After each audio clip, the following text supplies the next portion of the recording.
Hello, నేను miss రావు. Sunil IPS కేసులో ఇప్పుడు ఈడీ రంగంలో దిగబోతుందా అని అంటే ఖచ్చితంగా అవకాశం ఉందని చెప్పి తెలుస్తుంది. దానికి కారణం ఏంటంటే జగన్మోహన్ రెడ్డి గారు ముఖ్యమంత్రిగా ఉన్నటువంటి సమయంలో విదేశీ టూర్లకు సునీల్ కుమార్ వెళ్ళారు. ఆ సందర్భంగా మనీ లాండరింగ్ చేయడానికి ఆయన వెళ్ళారు అనేది ఆయన మీద ఇప్పుడు ప్రధానంగా వస్తున్నటువంటి ఆరోపణలు.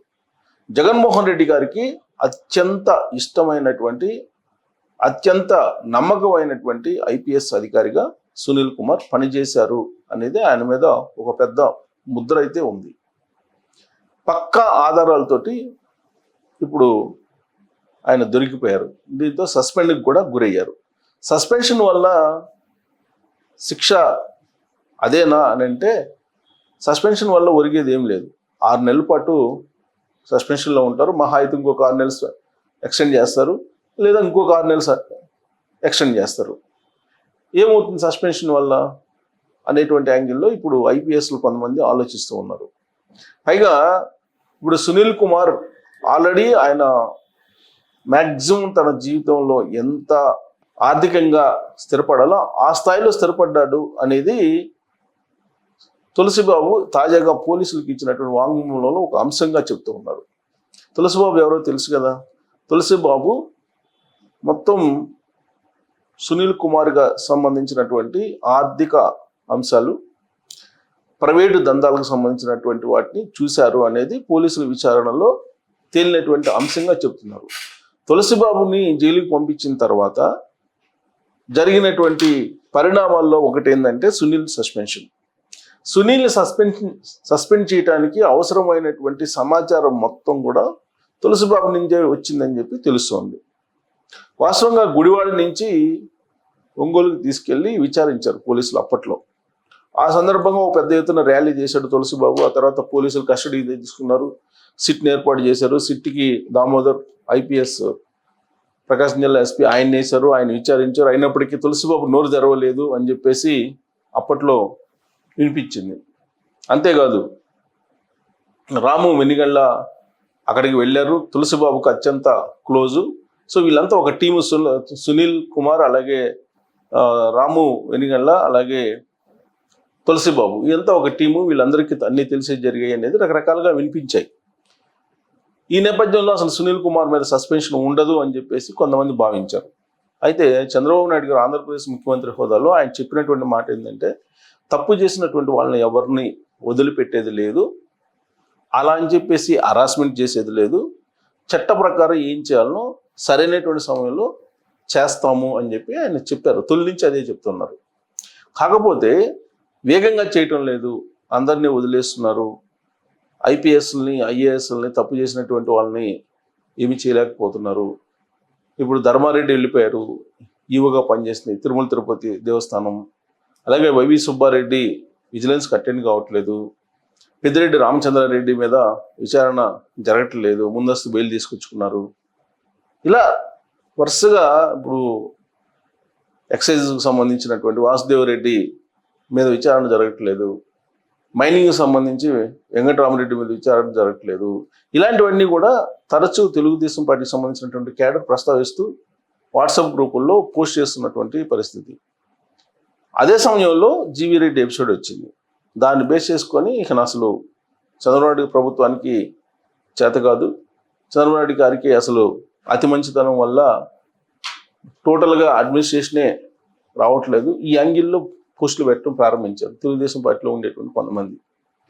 లాస్ట్కి ఏ స్థాయికి వెళ్ళిపోయారంటే జీవీ రెడ్డి కొత్త పార్టీ పెడితే ఆ పార్టీలోకి వెళ్ళిపోతాము, సపోర్ట్ చేస్తాము అనే స్థాయికి వెళ్ళిపోతూ మళ్ళీ జీవీ రెడ్డిని తీసుకొని ఎమ్మెల్సీ ఇవ్వకపోతే కనుక పార్టీ డ్యామేజ్ అవుతుంది, చంద్రబాబు నాయుడు గారు వేస్ట్ అనే యాంగిల్లో బాగా ప్రొజెక్ట్ చేశారు.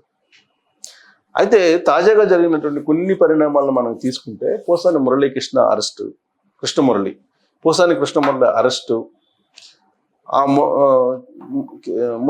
కృష్ణమురళి పోలీసులకు ఇచ్చినటువంటి వాంగ్మూలం ఇన్వెస్టిగేషన్లో సజ్జల రామకృష్ణారెడ్డి ఏది రాసిస్తే నేను అది చెప్పాను, నాదేం లేదని చెప్పినటువంటి అంశం బయటకు వచ్చింది. ఇప్పుడు పోసాని కృష్ణమురళి జైల్లో ఉన్నారు. ఇప్పట్లో వచ్చేటువంటి పరిస్థితి లేదు, ఎందుకంటే పిటి వారెంట్లు చాలా జారీ అయ్యాయి. అనేక స్టేషన్ల నుంచి దాదాపు 11 కేసులు బుక్ అయ్యాయి 11 చోట్ల నుంచి.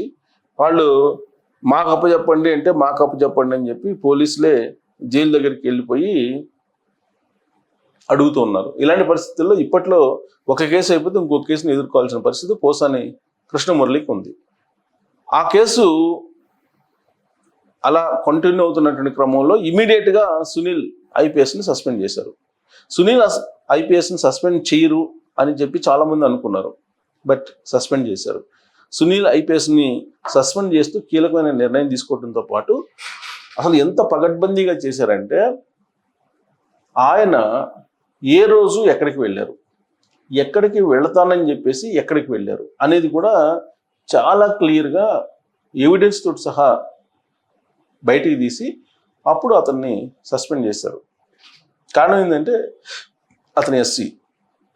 ఏమాత్రం మిస్ఫైర్ అయినా కానీ సామాజిక వర్గ కోణం నుంచి ప్రభుత్వానికి కొంత ప్రతికూలత ఏర్పడే అవకాశం ఉంది. అందుకే చాలా ఆచితూచి అడుగులు వేశారు సునీల్ కుమార్ విషయంలో. సునీల్ కుమారు సిఐడి ఇన్ఛార్జిగా చేశారు జగన్మోహన్ రెడ్డి గారి హయాంలో. కొన్ని వేల మందిని అరెస్ట్ చేశారు.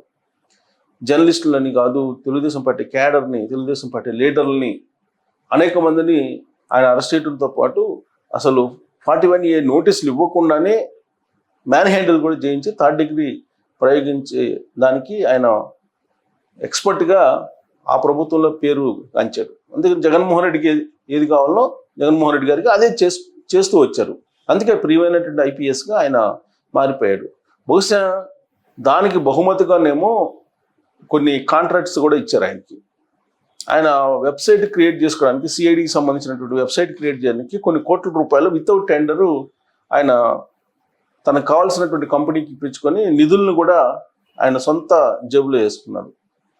అంతేకాకుండా ఈయన జార్జియాకి అని చెప్పేసి యూకేకి వెళ్ళటం, యూకేకి అని చెప్పేసి ఫ్రాన్స్కి వెళ్ళటం, ఇవన్నీ కూడా నోట్ చేశారు ఆన్ రికార్డు. మొత్తం ఫ్లైట్ టికెట్స్ సహా ఈయన ఎక్కడెక్కడ తిరిగారు, ఏంటి, ఏ డేట్న ఎక్కడికి వెళ్ళారు, ఎన్ని రోజులు ఉన్నారు, ఇవన్నీ కూడా ట్రేస్ అవుట్ చేశారు.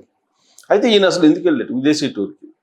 ప్రభుత్వం యొక్క అనుమతి లేకుండా విదేశీ టూర్కి ఎందుకు వెళ్ళారు? వాస్తవంగా ఐపీఎస్లు కానీ ఐఏఎస్లు కానీ ఉద్యోగాల్లో చేరేటప్పుడు ఒక ప్రమాణం చేస్తారు. దాని ప్రకారం ఏంటంటే ప్రభుత్వం యొక్క రహస్యాలు బయట పెట్టము అనేది ఒకటి. అలాగే విదేశీకి టూర్లకు వెళ్ళాలన్నా, విదేశాలకు వెళ్ళాలన్నా కానీ ఖచ్చితంగా ప్రభుత్వం యొక్క అనుమతి తీసుకోవాలి. ఎందుకంటే గోప్యతను పాటించాలి. వాళ్ళు సివిల్ సర్వెంట్లు, ప్రభుత్వంలో కీలకమైనటువంటి భాగస్వామ్యం వాళ్ళది ఉంటుంది కాబట్టి ప్రభుత్వానికి సంబంధించిన రహస్యాలన్నీ ఉంటాయి. కానీ ఆయన అనుమతులకు విరుద్ధంగా విదేశాలకు వెళ్ళిపోయారు. మరి విదేశాలకు వెళ్ళిపోయి ఏం చేశారు అనే దాని మీద ఇప్పుడు చర్చ వస్తుంది. ఆయన అంబేద్కర్ ఇండియా మిషన్ అనేది ఒకటి పెట్టారు. మరి దాని ఖాతాలోకి డబ్బులు పంపించారా, లేదంటే దానికి డబ్బులు కలెక్ట్ చేయడానికి వెళ్ళారా, విదేశీ విరాళాలు కలెక్ట్ చేయడానికి వెళ్ళారా, లేదంటే జగన్మోహన్ రెడ్డి గారి మరి కంటైనర్లు, దీని వ్యవహారం అంతా చాలా సందర్భాల్లో బయటకు వచ్చింది. ఎందుకంటే అప్పుడు తాడేపల్లి హౌస్ దగ్గర కంటైనరు ఎగ్జిట్ దగ్గర నిలపడం, ఆ ఎగ్జిట్ నుంచి కంటైనర్ వెళ్ళిపోవడం, ఇవన్నీ కూడా అప్పట్లో వచ్చినటువంటి ఫోటోలు మీడియాలో కూడా. ఆ కంటైనర్లో డబ్బులు తరలిస్తున్నారని ఒక సమయంలో ఇడుపులపాయ ఆ ఏరియాలో ఎలక్షన్ ముందు పోలీసులు ఐడెంటిఫై చేశారు. ఆ తర్వాత ఎలక్షన్ కమిషన్ ఏం చెప్పింది, అవి అనుమతితో కూడినటువంటి డబ్బులను తరలిస్తున్నారని చెప్పింది, ఆర్బీఐ డబ్బులు అని చెప్పింది. సరే, కారణాలు ఏదైనా దాని మీద రకరకాల అపోహలు వచ్చాయి ఆ రోజున. మరి ఈ డబ్బులంతా కూడా వేరే దేశాల్లో మేనేజ్ చేసేదానికి జగన్మోహన్ రెడ్డి గారు సునీల్ కుమార్ ఐపీఎస్ను ఉపయోగించుకున్నారా అనేటువంటి ఒక చర్చ సోషల్ మీడియాలో జరుగుతుంది. దీంతో మనీ లాండరింగ్ కూడా దీంట్లో ఉంది అనే ఒక అభిప్రాయంతో ఈడీకి సమాచారం అందించింది ఏపీ పోలీస్ అని చెప్పి తెలుస్తుంది. ఈ క్రమంలో ఏ రోజైనా, ఏ క్షణమైనా ఈడీ రంగంలో దిగి సునీల్ ఐపీఎస్ని విచారించేటువంటి అవకాశం ఉంది అనే ఒక టాక్ ఇప్పుడైతే నడుస్తుంది. మరి ఈడీ ఎంటర్ అయ్యి సునీల్ ఐపీఎస్ మీద కేసు పెట్టి ఆయన విచారించేటువంటి అవకాశం ఉందా, అరెస్ట్ చేసేటువంటి అవకాశం ఉందా అనే దాని మీద మీరు కామెంట్ చేయొచ్చు. Thank you very much.